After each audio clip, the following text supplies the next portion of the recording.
ಈ ಬಸವಣ್ಣನ ಕೊರಳಿನಲ್ಲಿರೋ ಗಂಟೆನ ಹೊಡಿಬೇಕು ಅಂದ್ರೆ ಅಷ್ಟು ಸುಲಭದ ಕೆಲಸ ಅಲ್ಲ ಕಣ್ರಿ. ಅದಕ್ಕೆ ನೀವು 1380 ಮೀಟರ್ನ ದುರ್ಗಮ ದಾರಿನ ಕ್ರಮಿಸ್ಬೇಕಾಗತ್ತೆ. ಬಂಡೆಯ ಮೆಟ್ಟಿಲುಗಳು, ಕಲ್ಲಿನ ಮೆಟ್ಟಿಲುಗಳು, ಹೀಗೆ ಹಲವು ಹಂತಗಳನ್ನ ದಾಟಿ ನೀವು ಈ ಜಾಗಕ್ಕೆ ಬರಬೇಕಾಗತ್ತೆ.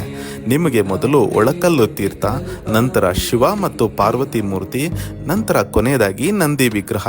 ಈ ಮಧ್ಯೆ ನಿಮಗೆ ಬಹಳಷ್ಟು ದೇವಸ್ಥಾನಗಳು ಸಿಗ್ತವೆ. ಪವಾಡಗಳು, ನಂಬಿಕೆಗಳ ಆಗರವಾಗಿರುವಂತಹ ಈ ಸ್ಥಳವನ್ನ ದಕ್ಷಿಣದ ಕಾಶಿ ಅಂತಲೂ ಕರೀತಾರೆ. ಒಟ್ಟಿನಲ್ಲಿ ಟ್ರಕ್ಕಿಂಗ್ ಪ್ರಿಯರಿಗೆ, ದೈವ ಭಕ್ತರಿಗೆ ಎಲ್ಲರಿಗೂ ಹೇಳಿ ಮಾಡಿಸಿದಂತಹ ಜಾಗ ಇದು. ಕಾಶಿಗೆ ಹೋಗೋಕ್ಕಾಗಿಲ್ಲ, ಪ್ರಯಾಗ್ರಾಜಿಗೆ ಹೋಗೋಕ್ಕಾಗಿಲ್ಲ ಅಂತ ಕೊರಗಬೇಡಿ. ನಿಮ್ಮನ್ನ ದಕ್ಷಿಣದ ಕಾಶಿ ಶಿವಗಂಗೆ ಬೆಟ್ಟ ಕೈಬೀಸಿ ಕರೀತಾ ಇದೆ. ಬರ್ತೀರಿ ತಾನೇ?